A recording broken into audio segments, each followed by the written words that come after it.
Tervetuloa kaikille tänne seminaariin TOVI-tuesta, TOVI-tuen merkityksestä ja mahdollisuuksista. Seminaarin nimi on Välittämisen rakenteet.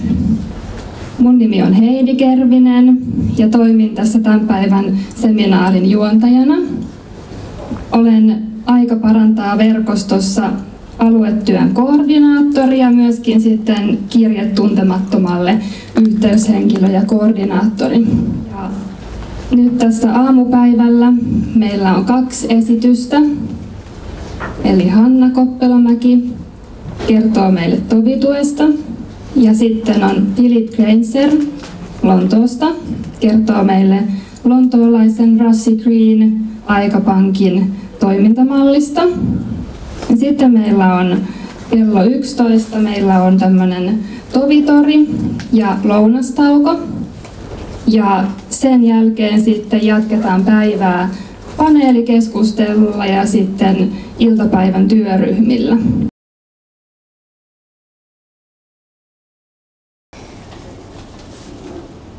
Mä haluan sanoa sen, että tämä on kyllä henkilökohtaisesti mulle hyvin vaikuttava hetki, koska siitä ei ole kovinkaan pitkä aika, kun Aika parantaa -verkosto ja TOVI-tuki oli vasta pilkkeenä silmäkulmassa.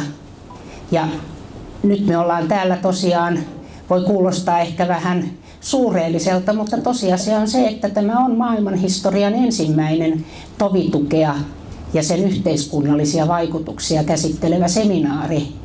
Että tervetuloa nyt myös kaikille tekemään ensimmäistä kertaa jotakin.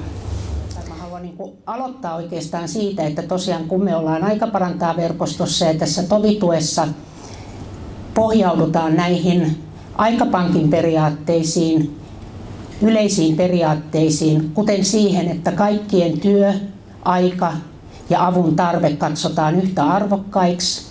Ja on ajatus siitä, että tunti mitä tahansa työtä on yhtä arvokas ja arvoltaan yksi TOVI.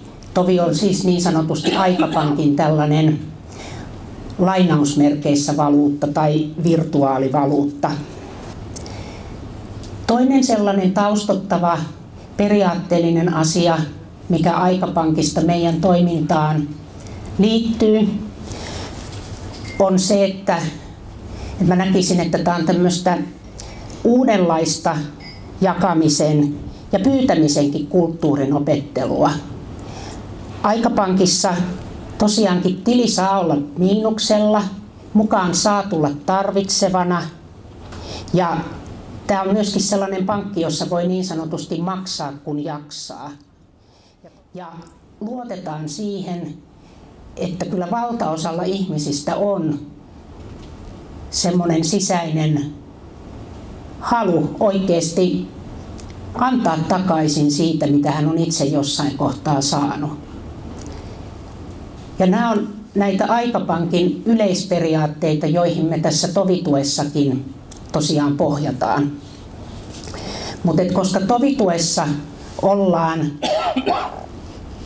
kun puhutaan nimenomaan tämmöisestä inhimillisestä tukemisesta ja ollaan mahdollisesti hyvinkin henkilökohtaisesti herkkien ja haavoittavien asioiden kanssa tekemisissä ja ihmisten mitä moninaisimpien tilanteiden kanssa, niin me ollaan nähty, että on äärimmäisen tärkeää, että meillä on näiden Aikapankin perusperiaatteiden lisäksi ollaan haluttu kehittää omia. Ensinnäkin meillä on TOVI-tuelle määritelty omat eettiset toimintaperiaatteet, johon meidän kaikki TOVI-tukijoiksi ryhtyvät ihmiset sitoutuu näitä eettisiä periaatteita noudattamaan.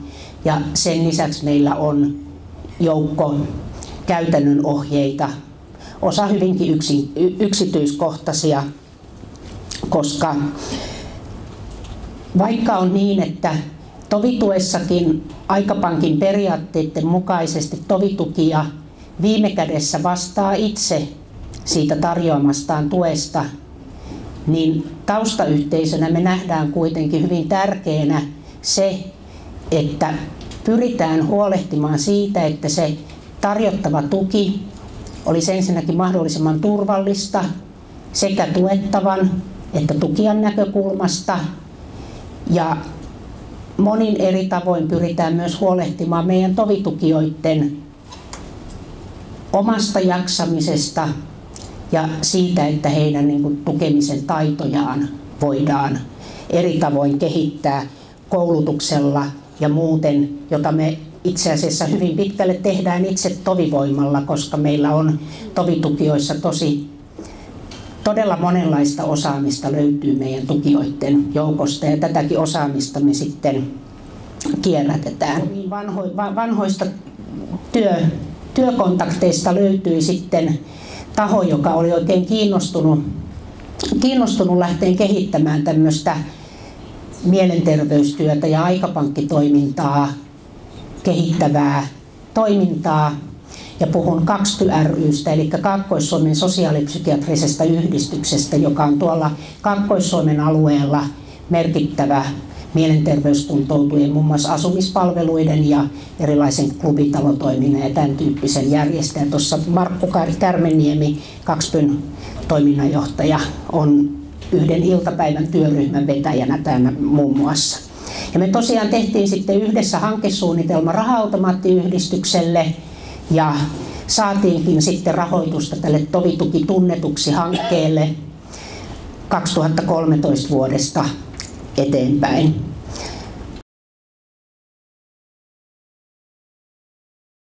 Se on tosiaan tätä konkreettista tukihenkilötoimintaa aikapankkiperiaatteella, johon me voidaan joustavasti ja räätälöiden yhdistää sitten erilaisia ihmisten arkea helpottavia aputoimia aikapankin kautta. Ja meillähän on tovitukijoissa sekä ammatin että elämänkokemuksen pätevöittämiä ihmisiä. Se olennainen yhdistävä tekijä on siinä, että ihmiset on valmiita tarjoamaan tukeansa aikaa vastaan. Et todellakin itse haluan nähdä Aika parantaa -verkoston ja tämän yhteisön sellaisena paikkana, jossa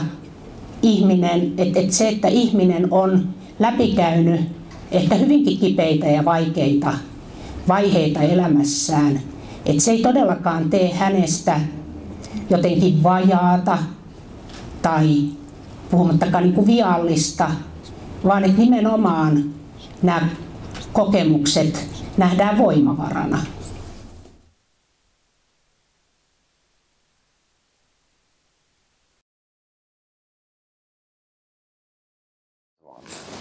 And our purpose really is health and well-being.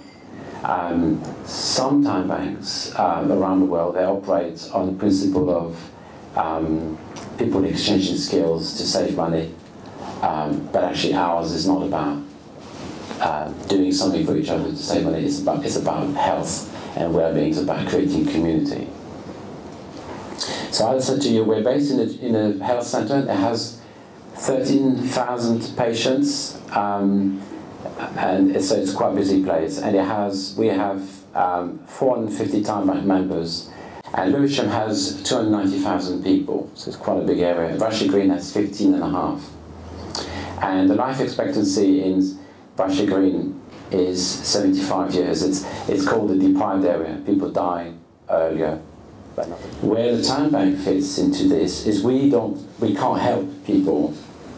We don't provide a service as such to heal or to provide very complex services for adults in social care. What we can do is provide a framework and a community for those who are at risk or those who are going to get worse eventually. So we're trying to, in a way, by including them into the community and making them busy through the time bank, is to delay the mechanisms in which might affect the things that might affect their lives. So we work with the local government has a pot of funding to look after adult social care. It's a lot of money. It's the biggest in the local government. It's probably one of the biggest amount of money that is spent.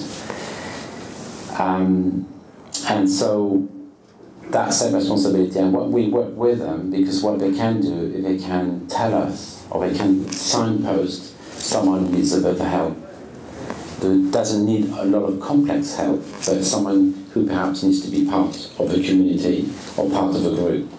So they'll come to Russia Green, but they come through something called Community Connections, which is, Community Connections is a team of people, and their job is to take on what's called referrals from adult social care, and they will find places for people to, the best place for individuals to get the care they will.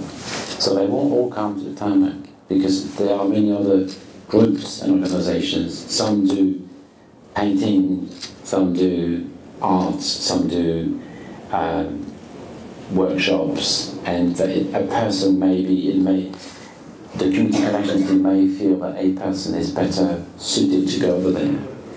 But then the Community Connections team may also feel that someone else, they would be really happy in the Time Bank.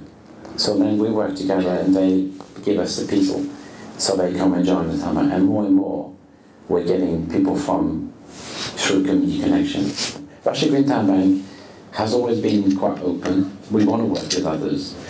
But some groups, they have their values, they have their system, they have their belief, and they don't always find it easy to work with another group. Sometimes they feel even threatened. But my view is that we should work, we should collaborate, because we can do a lot more when we are, strengthened together. And so we find that quite a lot of people are isolated on their own, and the doctor might pick it up and might say, oh, why don't you go and join the Time Bank? It'd be really good for you. And that helps. And so the patients will say that actually, whilst we in the Time Bank, we cannot heal. I can't heal. If your hand is broken, I can't do anything about your hand. But what I can do is we can provide a social environment that helps you to feel good despite the broken hand. So and actually, if you feel socially better and if you're loved and cared, it helps your recovery. It's a well-known fact that people who have a positive attitude about life, who feel more hopeful, they get better quicker. Not always, but generally speaking, it does help. If you're ill, you're miserable, but if you're ill and you have friends and a community that cares for you, it does give you hope. It raises hope in you, and that helps your body to get better. So in Time Bank, that's what we're trying to do. I've got money. And we said, no. We don't want your money. We want you to be happy. Because the money is, again, you're passive and you're buying service. So we said, no, we don't want your money. You get involved. You do something for someone else. Because by getting involved, it gets you to move and you get to connect with people, which is actually what you need. You need to be connected. But what we are very hot on is about the concept of co-production and making people. It's not about the state delivering everything on a plate for you. It's about also encouraging people to manage their well-being and to be active and to take responsibility. We have a language often out there of a language of deficiency, where we say that people they can't do this, they can't do that. I suffer from that too. You get out of bed in the morning, can't do this, can't do that. And our voices sometimes, perhaps it's our upbringing, maybe it's what we learned at school, maybe it's what our parents. That's sometimes the things that we say. I've got 2 children and I'm a granddad now. But I'm so aware that the things that we say to our children are so important. Because actually, if you say to your child that he's no good, you're no good, or you're silly, or you're stupid, you're idiot, these names, they remain in us often. And that's why a lot of adults, they struggle, because from childhood, they didn't hear good words. They heard some words that they were not positive. So they function in that area of, I can't do this, I can't do that, because I am an idiot or something. So I use those language. So what we're saying to people, actually, you're not an idiot. You have a lot of experience, you have a lot of knowledge. We just want to see you using it to meet your challenges. And that will come in a time bank. The beauty of time banking is actually because you will be engaged. In order to go to the seaside trip for 8 hours, you have to do something for someone else, or for the office, or for the health centre. So we will help you dig out the things that you can do. We'll respect it. The beauty of time banking, and that's because the equality system is that actually, at best, the time bank, people don't judge each other. They don't say, I am better than him or better than her. For example, also in our time, a lot of people, they do knitting. They love knitting. So someone can make a jumper. So person A, it'll take her 1 day to make a jumper. And person B will take them a lot more time. But it doesn't matter, because it's all about sharing and loving. Okay.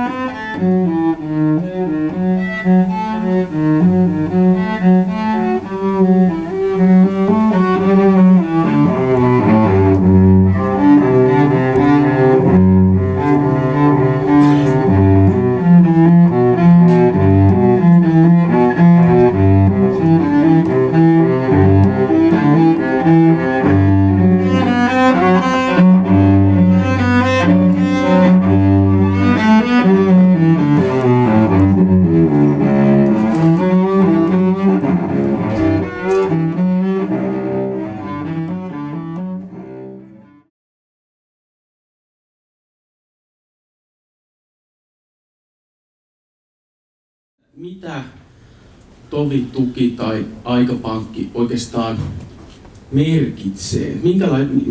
Minkälaisena järjestelynä niitä pitäisi ajatella? Koska selvästi on jotain siis semmoisia kategorioita, joihin me ollaan totuttu.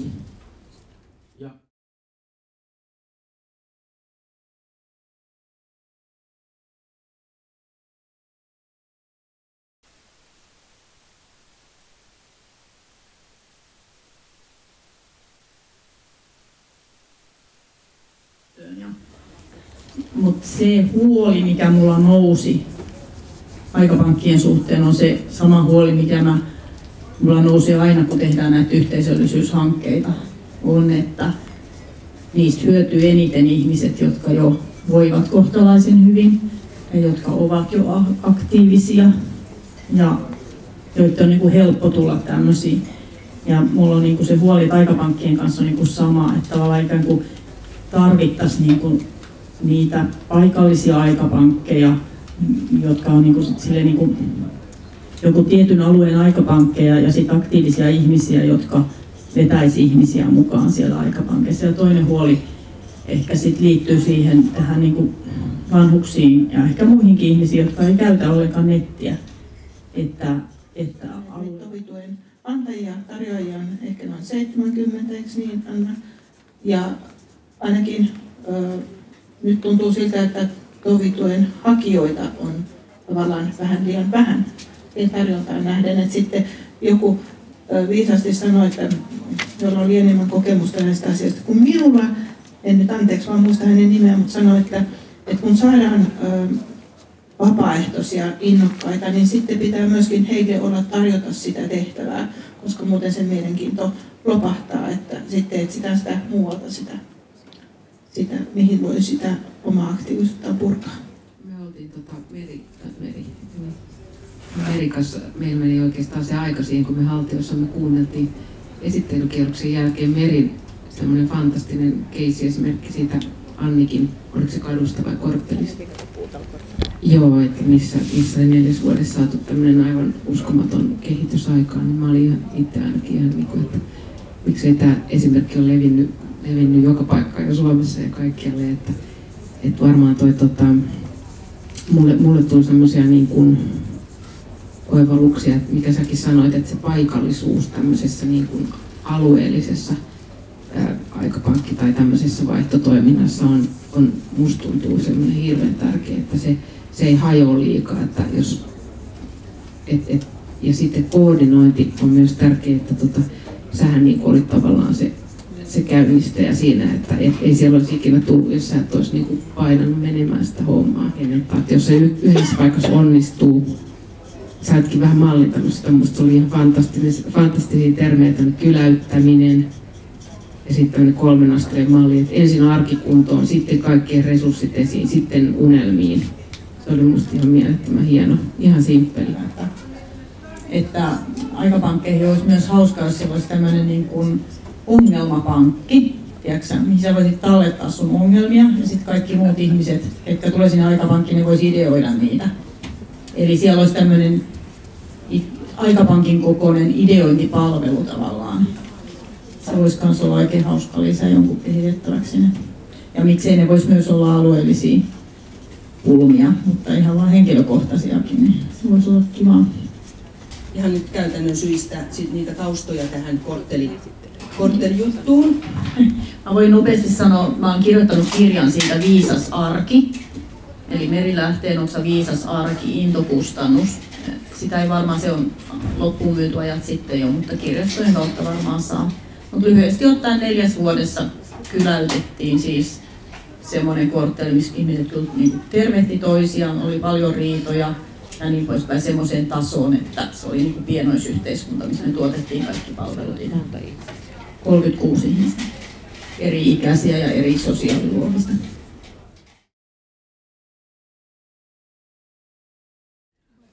Niin, meillä tuli ryhmässä mun mielestä ihan kiva oivallus, kun mietittiin, että kuinka se tietotekniikka ja kuinka se hanskataan, niin se, että joku voisi sitten koordinoida ja opastaa siinä ja hän sitten saisi niitä toveja sitten siinä niin kuin palkaksi, että jos vaikka tuntuu, että ei tässä oikein mitään osaa tehdä, niin ne voisi sitten varmaan niin kuin tehdä sitä koulutusta. Tämä on hieno idea ja se toimii jo nyt. Joo. Voi ilmoittautua tämmöiseksi opastajaksi itse esimerkiksi ja opastaa toisia ja siitä saa toveja, eikö totta, Hanna? Joo. Ja sitten me mietittiin sitä myöskin, että voisi olla niin kuin siinä meidänkin olkkarikohtaamispaikassa, niin voisi olla sitten joku, joka niin kuin opastaisi ja niin, että niiden, jotka ei halua tietokonetta käyttää, niin ei tarvitsisi käyttää sitä välttämättä ollenkaan, vaan tehtäisiin niin kuin heidän puolesta koko se työ. Ei saa olla niin kuin sen homman tiellä, että voisi keksiä vaikka jonkun apuvälineen, ettei oikeastaan tarvitsisi niin kuin sitä systeemiä välttämättä joka tilanteessa edes kauheasti selittää, miten se toimii, vaan että joku koordinaattori tai apuhenkilö siinä välissä hoitaa, että puhuttiin jopa jostain oman rahan käyttämisestä tai jostain tämmöisestä, että joku tekisi sen työn puolesta, jos on vanhempia ihmisiä tai mielenterveyskuntoutujia, jotka eivät halua sitä tietokonetta ollenkaan käyttää. Mutta meillä Aikapankin kautta tänään oli todella kunnioitettava joukko tänään erilaisissa ruoanlaitto, tarjoilu, vastaanotto, ohjaus, tehtävissä ynnä muissa puuhissa. Eli Kristiina Algren, Tuomas Airola, Helina Piström, Tossa Einiö, Karina Hannukka, Maisa Hietikko, Leena Isosalo, Pirkko MacArthur, Marja Läpikivi, Hilkka Närvänen, Tiina Karvinen, Anneli Vetteri, Marju Sonk, Lea Ulmanen, Marina Vuoti, Anna-Maija Koponen, Mia Selander ja Maarit Suutarla. Eli näin hieno joukko. Eli lämmin kiitos kaikille ja todellakin Happi, joka on meille tämän tilan järjestänyt tai on saatu olla täällä. Ja kiitos Elisalle, yhteyshenkilöllemme, ja haluaako tähän vielä Hanna lausua? Haluan siis edelleen jatkaa tätä kiitosten virtaa. Et kiitos ihan kaikille teistä ja monille niistä, jotka on jo ehtinyt lähteä pois täältä. Tämä on ollut hieno, niin kuin mä aamulla sanoin, niin tosiaankin maailmanhistorian ensimmäinen tovitukea käsitellyt seminaari. Aika vakuuttunut on nyt siitä, että viimeiseksi tämä ei tule jäämään. Että ehkäpä tässä vähän voisi ajatella, että tavataan nyt näissä merkeissä viimeistään vaikka vuoden kuluttua, mutta totta kai jo paljon aikaisemmin sähköpostitse ja erilaisissa, mielellään toivon niin, että erilaisissa muissa kohtaamisissa ja tapaamisissa, että lähdetään työstämään näitä asioita, joista meillä on eri työryhmissä ollut puhetta ja tässä paneelissa, niin tässä matkan varrella. Et kiitos mukavaa, rauhallista kotimatkaa. Mä en edes tiedä, millainen keli siellä on, mutta älkää liukastuko. Kiitos.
Thank you.